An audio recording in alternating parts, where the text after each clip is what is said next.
Hello শিক্ষার্থী বন্ধুরা, আশা করি সবাই অনেক অনেক ভালো আছেন। তো আজকের বিষয়টা মূলত বাংলাদেশ উন্মুক্ত বিশ্ববিদ্যালয়ের অধীনে এইচএসসিতে ভর্তি কিভাবে হবেন, তো এই বিষয়টি নিয়ে আজকে আমরা আলোচনা করব। তার আগে আপনি যদি আমার চ্যানেলে নতুন হয়ে থাকেন তাহলে আপনাকে আমার চ্যানেলটি সাবস্ক্রাইব করার জন্য অনুরোধ করব। তো চলুন শুরু করা যাক। তো আমরা ইন্টারমিডিয়েটে ভর্তি হতে হলে আমাদের বেশ কিছু তাদের নিয়ম আমাদের ফলো করতে হবে। তো এইচএসসিতে ভর্তি হতে গেলে আপনাদের যে যোগ্যতা সেটার কথা যদি আপনাকে বলি, আপনি 2024 সালে এসএসসি পাস করেন অথবা তার আগে যে কোনো সালে, মানে আপনি 50 বছর আগেও যদি এসএসসি পাস করে থাকেন তাহলেও কিন্তু আপনি এই এইচএসসি প্রোগ্রামে ভর্তি হতে পারবেন। আমরা সর্বপ্রথম বাংলাদেশ উন্মুক্ত বিশ্ববিদ্যালয়ে যে নোটিশটি দিয়েছে এইচএসসিতে ভর্তি হওয়ার জন্য, সেই নোটিশটি আমরা একটু দেখতে চাচ্ছি। তো আপনারা দেখতে পাচ্ছেন আমার কিন্তু অলরেডি বাংলাদেশ উন্মুক্ত বিশ্ববিদ্যালয়ের যে ওয়েবসাইট রয়েছে সেই ওয়েবসাইটে কিন্তু এখানে কিন্তু আমি প্রবেশ করে রয়েছি। তো আপনারা এখানে দেখতে পাচ্ছেন যে ওয়েবসাইটটা হচ্ছে www.bou.ac.bd। এই ওয়েবসাইটে আপনারা চলে আসবেন। আসার পরে আপনারা প্রথমে উপরের দিকে আপনারা দেখতে পারবেন যে লেখা রয়েছে যে অপশনটা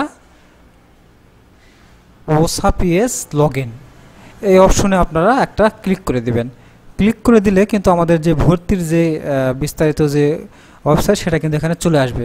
তো এখানে লগইন এসেছে, আমরা এখান থেকে যদি হোমে যদি ক্লিক করি, আমরা এখান থেকে হোমে ক্লিক করে দিলাম। দেওয়ার পরে আপনারা দেখতে পাচ্ছেন এখানে কিন্তু অ্যাডমিশনের যে অপশনগুলো সেগুলো কিন্তু চলে এসেছে। এখানে কোন কোন অ্যাডমিশন চালু রয়েছে সেগুলো কিন্তু আমরা এখান থেকে ক্লিক করে কিন্তু দেখতে পারি। তো আমরা এখানে যদি ওপেন স্কুলে যদি ক্লিক করি, ক্লিক করার পরে ওপেন স্কুলের অধীনে যে অ্যাডমিশনগুলো এখানে চালু রয়েছে সেগুলো কিন্তু এখানে শো করছে। তো এখানে আমরা প্রথমেই দেখতে পাচ্ছি যে এখানে হায়ার সেকেন্ডারি সার্টিফিকেট, এখানে এইচএসসি অ্যাডমিশন কিন্তু চালু রয়েছে। এটা কিন্তু চালু হয়েছে, এখানে আপনারা দেখতে পাচ্ছেন 1/6/24 চালু হয়েছে এবং এটা শেষ হবে 31/7/2024। তো এখানে ডান পাশে আপনারা দেখতে পাচ্ছেন এখানে ভিউ সার্কুলার রয়েছে। আপনারা এখানে ক্লিক করে তাদের যে সার্কুলার সেটা কিন্তু আপনারা দেখতে পারেন। এখানে মাত্র 938 কিলোবাইটের একটি পিডিএফ ফাইল, এটা আপনারা ডাউনলোড করে নেবেন। করে এখান থেকে যদি আমি ওপেন করি তাহলে সে সার্কুলারটা কিন্তু এখানে কিন্তু ওপেন হয়ে গেল। তো এখানে দেখতে পাচ্ছেন এখানে আবেদনের তারিখ কিন্তু তারা ভালোভাবে বলে দিয়েছে, 1 জুন থেকে 31 জুলাই পর্যন্ত কিন্তু চলবে। তো আমরা যদি একটু নিচের দিকে যদি আসি তাহলে এখানে কিন্তু তারা বিস্তারিত তাদের যে নিয়মাবলী সেটা এখানে কিন্তু তারা দিয়েছে। আমরা যদি একটু বড় করে যদি আমরা একটু দেখি তাহলে এখানে আপনাদের যে বিষয়গুলো এখানে আমি বিশেষ করে বলতে চাই, এখানে কিন্তু আপনারা এইচএসসি প্রোগ্রামে মানবিক, ব্যবসা শিক্ষা ও বিজ্ঞান শিক্ষায় এই শাখাগুলোতে কিন্তু ভর্তি হতে পারবেন। তবে সব কলেজে কিন্তু আপনারা এই 3টা কোর্স কিন্তু পাবেন না। বিশেষ করে বেশিরভাগ কলেজে কিন্তু মানবিক শাখাটা কিন্তু চালু রয়েছে। বিশেষ কোনো কলেজে ব্যবসা শিক্ষা এবং বিজ্ঞান এই দুইটা কিন্তু পেতে পারেন। তো এখানে ভর্তির যোগ্যতা তারা এখানে বলেছে যে এসএসসি সরকার স্বীকৃত সমমানের পরীক্ষায় উত্তীর্ণ। তার মানে আপনি এসএসসিতে যে কোনো পয়েন্ট পেয়ে উত্তীর্ণ হন না কেন, আপনি এখানে কিন্তু ভর্তির জন্য আবেদন করতে পারবেন। তো এখানে প্রয়োজনীয় কাগজপত্রের কথা তারা যেটি বলেছে, এখানে 2 কপি ছবি লাগবে। তারপরে হচ্ছে আপনাদের যে এসএসসি আপনাদের যে পাশের যে সার্টিফিকেট রয়েছে সেটার পাশের আপনাদের সার্টিফিকেট লাগবে এবং জাতীয় পরিচয়পত্র অথবা অনলাইনে সত্যায়িত ফটোকপি লাগবে। এবং এখানে কিন্তু তারা যে ফি যেটি নির্ধারণ করছে সেটি কিন্তু তারা এখানে দিয়ে দিয়েছে। এখানে অনলাইন আবেদন ফি, এখানে রেজিস্ট্রেশন ফি, তারপরে কোর্স ফি কত টাকা এবং ব্যবহারিক যদি থাকে সেটার আলাদা যোগ হবে। এখানে তথ্য প্রযুক্তি আবশ্যিক, এখানে ব্যবহারিক ফি এটা কিন্তু দিতে হবে।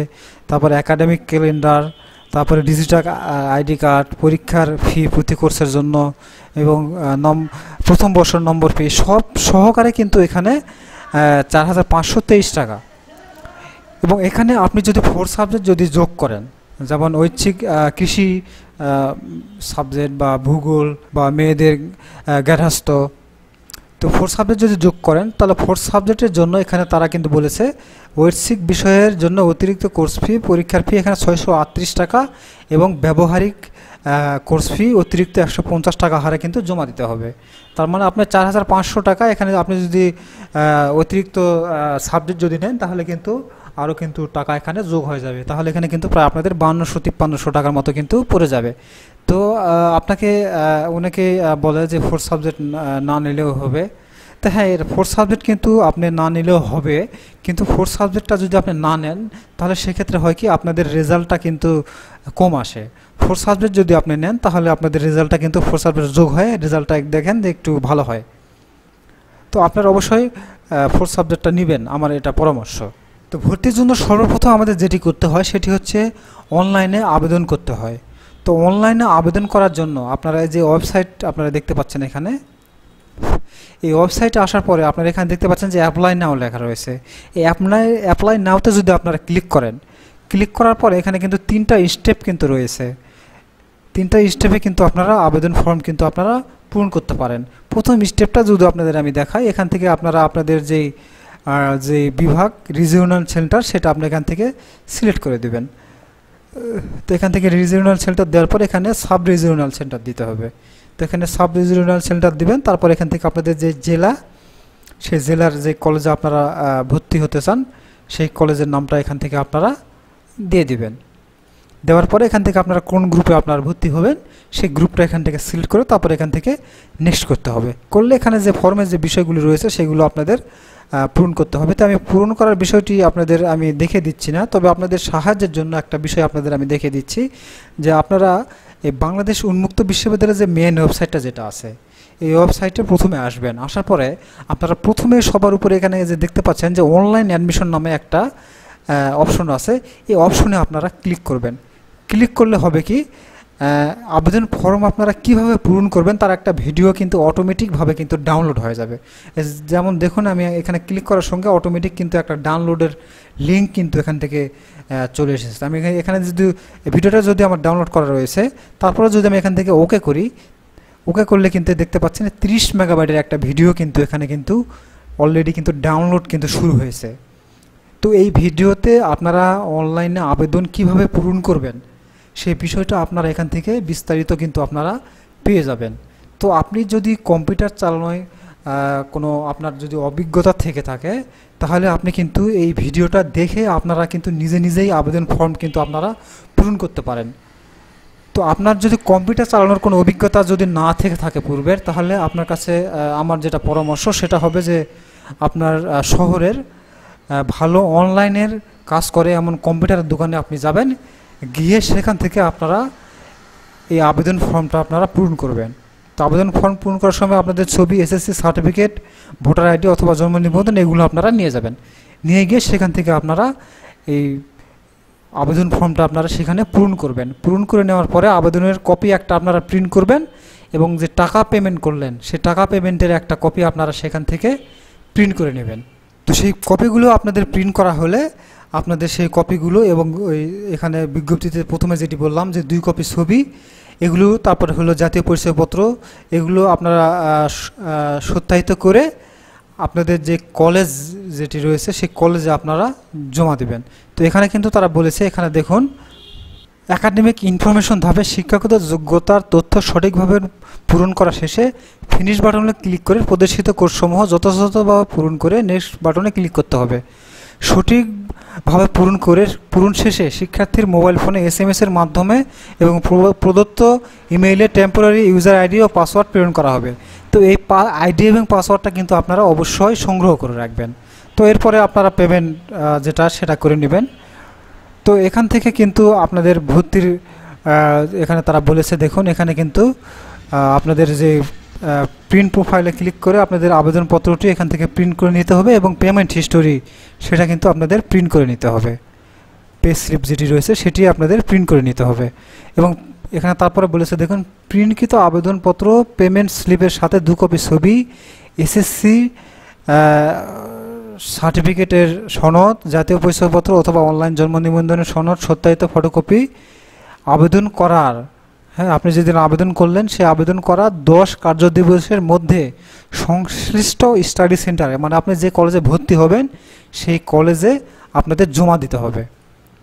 সেখান থেকে জমা দিলে কিন্তু কলেজ কর্তৃপক্ষ সেটাকে কিন্তু আইডি জেনারেট করবেন। এখানে বলে দিয়েছে যে শিক্ষার্থীর সকল তথ্য যাচাই বাছাইপূর্বক বাবির ভর্তি কর্মকর্তা শিক্ষার্থীর আইডি জেনারেট করবেন, যা SMS এর মাধ্যমে শিক্ষার্থীকে অবগত করা হবে।